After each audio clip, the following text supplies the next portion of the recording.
Hello and welcome to News Round, where we bring you a recap of stories that made headlines during the week. I'm Olumide Macaulay. Thank you for joining us. First, the headlines. President of Nigeria Labour Congress, Ajaero, returns to Labour House after honouring the invitation of the police.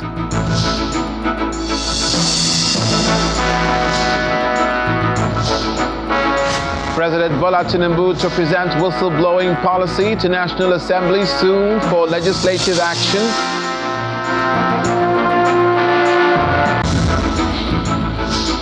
Chief of Staff to President Tinubu, Femi Gbajabiamila, says there is no timeline yet for the implementation of the Steve Oronsaye report. Plus, Israel presses on with assault on occupied West Bank. That's News Round in View.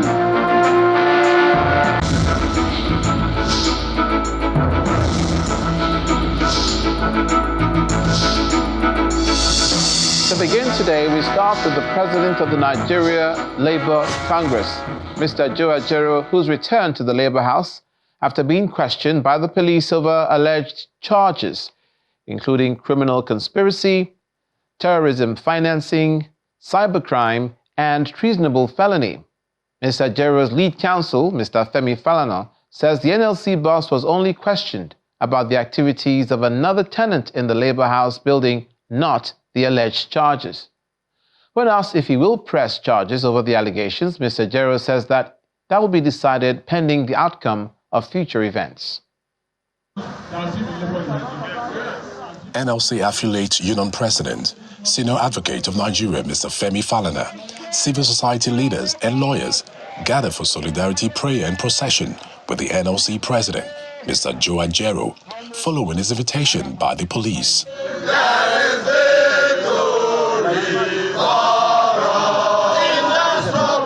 Mr. Ajaero is summoned over allegations of criminal conspiracy, terrorism financing, and treason. He rescheduled his police questioning from August 20 to August 29.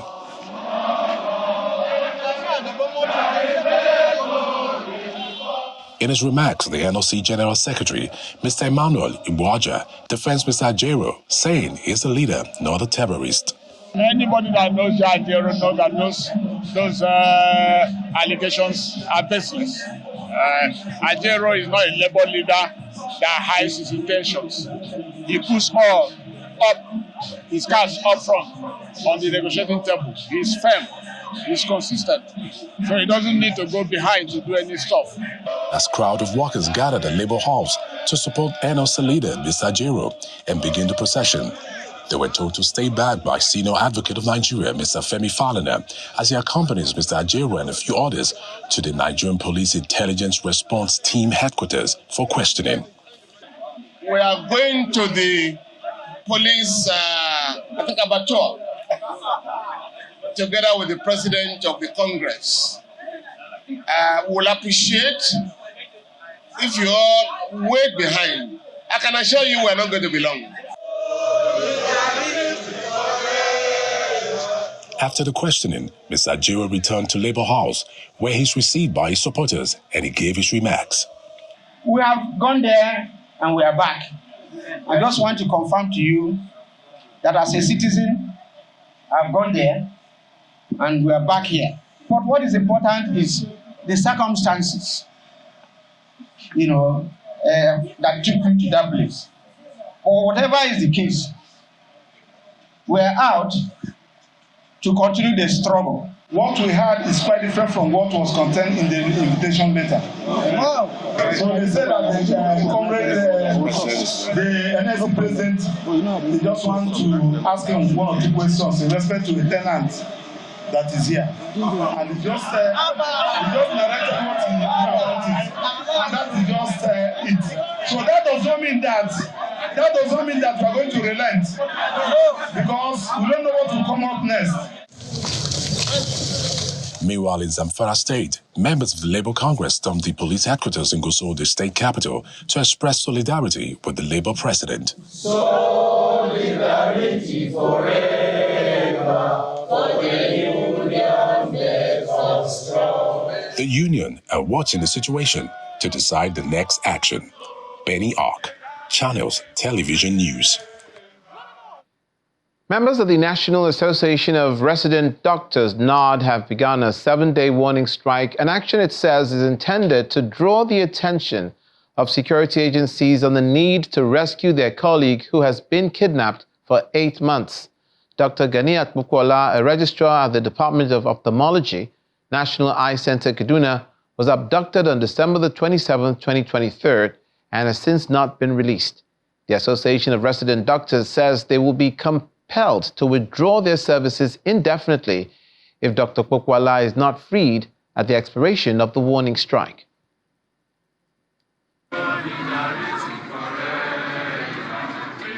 Last week, resident doctors across the country renewed their call for the release of their colleague, Dr. Ganiat Popola, who was abducted in Kaduna 8 months ago. They staged peaceful protests with placards calling on the government to step up efforts to secure the release of their colleague. Dissatisfied with the efforts so far, the National Association of Resident Doctors declared a 7-day warning strike. We did not actually make this decision as a very easy decision, as because we know the effect it will have not just on the victims, but also on the Nigerian society. We've done the media engagement, we've done the protests, there's still no yield. Now we are going on this warning strike. We've turned it a 7-day warning strike, which we've started. If the government brings our house, we come back to work. We are happy to take care of the Nigerian. We already chose to stay back, and we are happy to do our jobs. But we are hoping that in 7 days, they should be able to do it. But if by 7 days we don't get a response, we will have to proceed on an indefinite strike going forward. The latest strike is already taking its toll on some public hospitals. At the Abubakar Tafawa Balewa University Teaching Hospital in Bauchi State, the usual operations appear significantly disrupted at the General Outpatient Department. Patients are seen waiting for consultations, with doctors providing only minimal services. The president of the National Association of Resident Doctors, Bauchi Chapter, explains that the doctors are currently in the process of transitioning patient care. The strike is total. The resident doctors already joined the strike. However, there is this caveat of yes, because we need to sort out some patients, hand over to appropriate personnel. So you can see residents here and they are trying to sort out their patient before they can finally embark on the industrial action. The situation is the same at the Federal Teaching Hospital in Gombe State and the University of Jos Teaching Hospital, where doctors have set up a committee to monitor compliance. We don't have any other issues with the government. We are at peace with the government, but we cannot continue to be working while our colleague has been there for over 9 months. So we are at pain. Injury to one is injury to all. From June, it's going to be 100% compliance with the meeting. We've also set up a strike monitoring committee. You can see them having meeting right behind me here. They will ensure that everybody actually comply with these directives. Dr. Ganiat Popola was kidnapped in Kaduna State on December 27, 2023, and her colleagues are running out of patience with the security agency's inability to rescue the victim. The Minister of Finance, Mr. Wale Edun, has announced that President Bola Tinubu will soon present the whistleblowing policy to the National Assembly for legislative action. He made the announcement during a meeting tagged Implementing the Whistleblowing Policy in Nigeria, Issues, Challenges and the Way Forward in Abuja. Meanwhile, a press statement from the ministry states that the whistleblowing policy has recovered over 83 billion naira inception of the policy between 2017 to 2023. The Minister of Finance is attending a meeting on the implementation of the whistleblowing policy. The meeting is coming after the federal government enhanced the effectiveness of its whistleblowing policy by developing a draft bill to provide legal backing and protection for whistleblowers since its establishment in 2017. Whistleblowing policy was launched to encourage the citizenry to take ownership of the fight against corruption, rather than leaving it in the hands of the development agencies alone. Its launch had been received with great enthusiasm by patriotic Nigerians, home and abroad. Some of the reasons for the introduction of the whistleblowing in 2017 include establish rules and guidelines for reporting illegal or unethical activities within an organization, encourage staff and volunteers to come forward with credible information, protect individuals from retaliation, cultivate a culture of integrity and transparency, and provide a mechanism for raising concern about irregularities, fraud, and violations of codes of conduct. A press statement from the Ministry of Finance states that recoveries made through the policy between 2017 to 2023 stood at over 83 billion naira.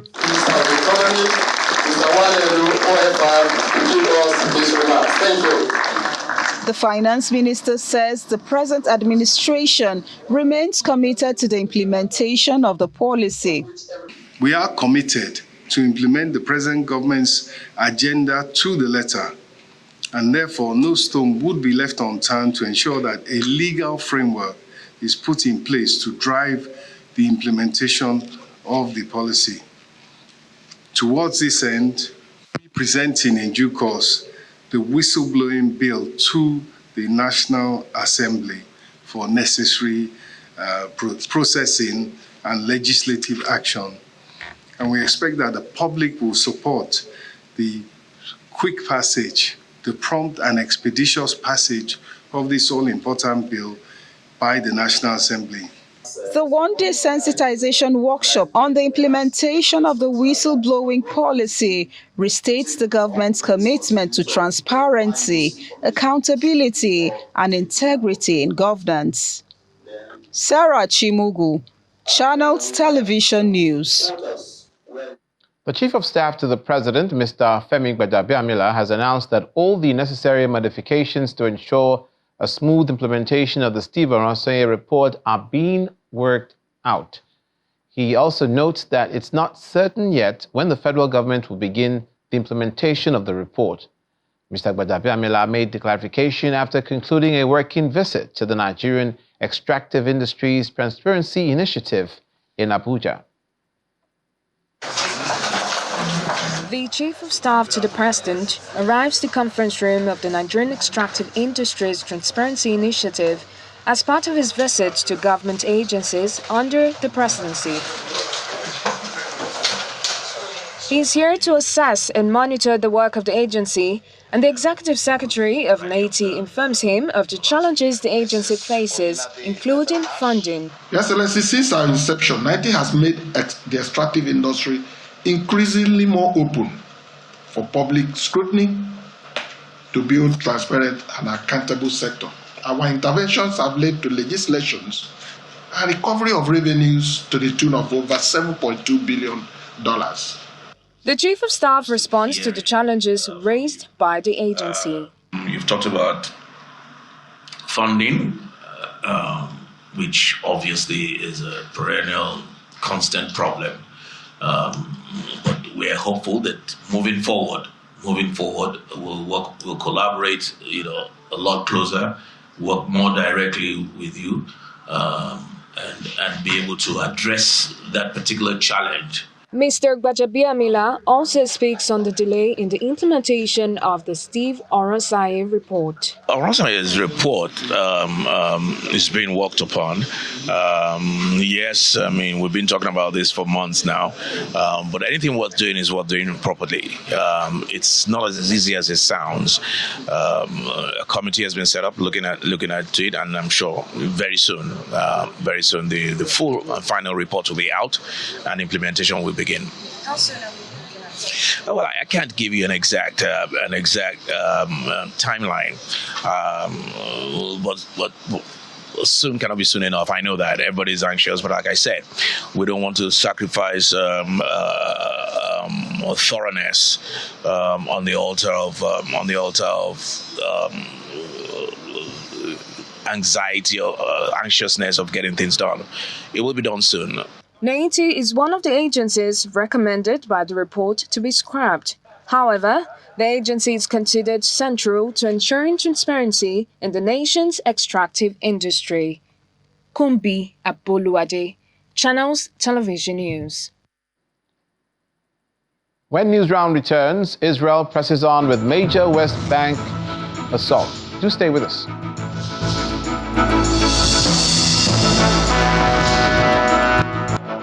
Thanks for staying with us. Victims of recent flooding in Yobe State have received relief material to cushion the effects of the disaster that has affected at least 6 local government areas in the state. The flood reportedly killed 6 persons in Potiskum and Nangere local government areas, displacing at least 2,500 others. This video shows the Potiskum Gashua Road in Yobe State, ravaged by the recent flood in parts of the state.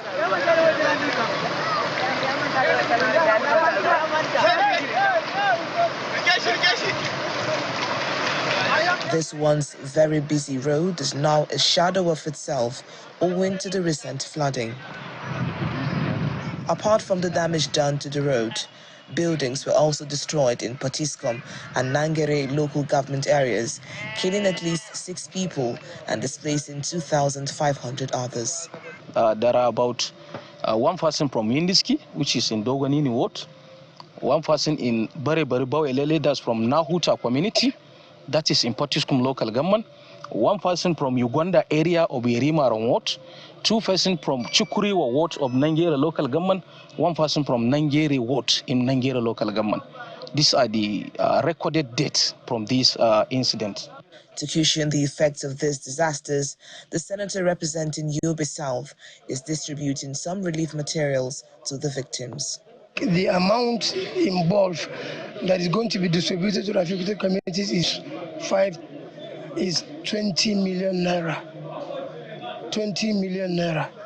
So the affected people, about 2,500 are going to benefit from the amount. Some of the beneficiaries applaud the lawmakers' efforts to cushion the effects of the flooding. We really appreciate, because I'm among the beneficiaries that receive cash and non-food items from Senator Bombay. And this is not his first time of donating to our people. We really appreciate. Beyond these relief materials, however, residents are hopeful that the government will provide a more lasting solution to the destruction caused by recent flood in Yobe State. The British government has awarded 82 Nigerians the prestigious Chevening and Commonwealth scholarships to study a wide range of master's degrees and PhD programs in the UK in 2024. Speaking at the farewell ceremony, the British High Commissioner to Nigeria, Mr. Richard Montgomery, challenged the participants to aim for excellence in their studies and be great ambassadors for Nigeria in the UK. This farewell ceremony at the residence of the British High Commissioner to Nigeria is for the 82 successful cohorts of the Chevening and Commonwealth scholarships sponsored by the UK government. Chevening scholarships are awarded to individuals from all backgrounds who demonstrate commitment and skills required to become future leaders. And thank you again to Richard. The scholarship offers full financial support for scholars to study for any eligible master's degree in UK universities, while gaining access to a variety of exclusive academic, professional and cultural experiences. I hope you really enjoy your time in the United Kingdom. I hope you network and you develop professionally and personally, that you do the volunteering that Chevening offers to you, that you build lasting relationships with your cohort at your university and more widely, and that you can realize your passion for your ideas. And resist the temptation to see Chevening as just a way to get your master's. It's much more than that. You will be happier. You will achieve greater things if you see it as a call to service. The British High Commissioner to Nigeria speaks on the program's inclusivity and the transformative potential for successful applicants.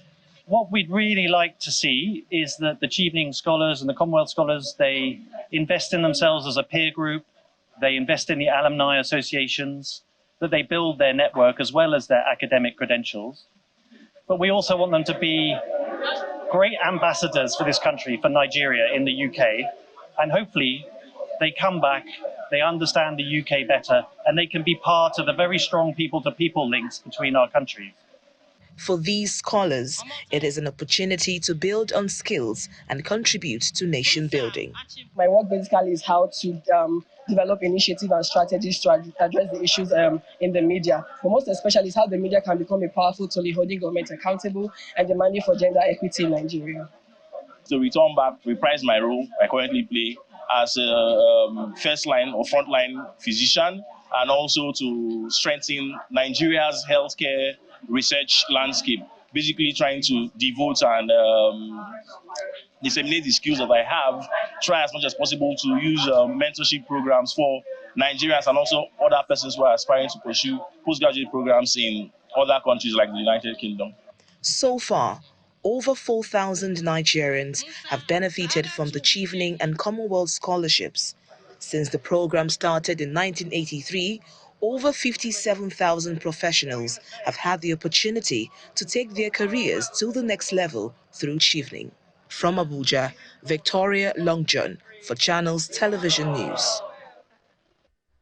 The Woolwich Crown Court in the UK has sentenced 4 Nigerian nationals to prison after they were found guilty of conspiracy to facilitate illegal entry into the country. Here's more. Well, this is a pretty serious incident, and there are no surprises that it has garnered plenty of column inches in the UK, because it is centred around a critical talking point in this country at the moment, which is immigration. The latest that we have heard on this is that yesterday at Woolwich Crown Court, 4 Nigerian nationals that have been described as a gang by the Metropolitan Police were sentenced to prison. They have been found guilty of conspiracy to facilitate illegal entry into the UK and conspiracy to provide articles for the use in fraud. Primarily, they've been charged with producing these fake marriage certificates to help individuals remain in the UK illegally under the EU settlement scheme. These individuals who have been convicted have been named officially as Abraham Onifade, aged 41, Abayomi Shodikbo, aged 38, Nosimot Gbadamosi, aged 31, and Adekunle Kabir, aged 54. This case covers a slew of issues that Sir Keir Starmer will have to address when Parliament is recalled from its summer break next week. And this is about security concerns. It's about human exploitation. It's about legal and political ramifications, and most importantly, immigration control. We know that the then Home Secretary, James Cleverly, introduced new immigration controls in December that were implemented in April, basically controlling and trying to reduce the number of foreign nationals coming into this country to work. And it has been made even more difficult. It is increasingly difficult to come into the UK legitimately now because of these tighter controls. But then when you have headlines such as this, particularly Nigerian nationals exploiting and abusing the immigration system, it does remain a cause for concern. But what we do know now is that these 4 individuals, like I said, who have been described as a gang, have been convicted at Woolwich Crown Court, and the sentencing will be declared at a later date. Juliana Olayinka reporting for Channels TV News in London. Finally, a news round. Israel is pressing on with its largest military operation in 2 decades in the West Bank, in spite of some international condemnation from countries in the United Nations. The operation has reportedly claimed the life of a top Hamas commander, Wassam Hazim, in the city of Jenin. Although there has been no confirmation from the Palestinian group regarding this, at least 18 people have now been confirmed killed since the start of the operation on Wednesday. That's it on News Round, where we bring you a recap of stories that made headlines during the week. I'm Olumide Macaulay. Thank you for watching.